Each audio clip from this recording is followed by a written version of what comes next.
Now, the BJP in an aggressive mood. Leader of opposition in the Rajya Sabha, Arun Jaitley, said the UP is losing legitimacy and soon will lose political relevance.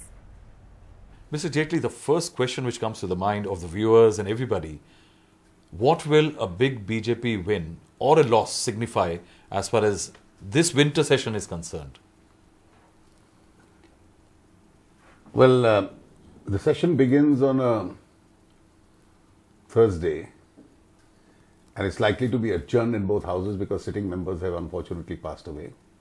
Friday is private members' business and Sunday is the election result. And therefore, if on Sunday Congress were to lose or substantially lose the state elections, which seems eminently likely, you'll probably have a lame duck government at the center for the next few months. Why do you call it lame duck? Well, I think the government had already lost its legitimacy. It has lost its effectiveness. It will lose its political relevance also.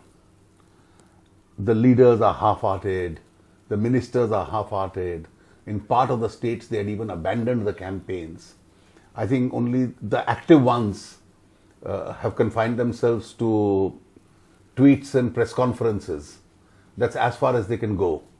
If the BJP does well, will you somewhere consider that Narendra Modi has become a factor in the elections?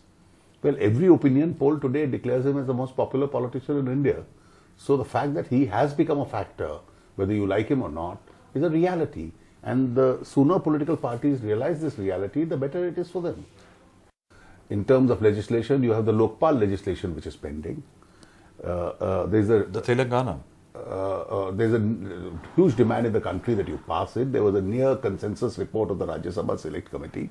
We'll be pressing for that legislation. As far as Telangana is concerned, the BJP insists that the bill be brought into this session. We discussed and passed in this session. It should be brought without any ifs and buts and changes. I only hope the government's actual stand and its ostensible stand are not very different. You recently wrote on a Facebook account about the communal violence bill. While there are states opposing it, while the opposition is opposing it, the government did start certain level of spade work with the Home Secretary meeting the top I strongly officials. believe that this bill is within the domain of the states. India is federal politics, and federalism has always kept law and order and public order as state subject.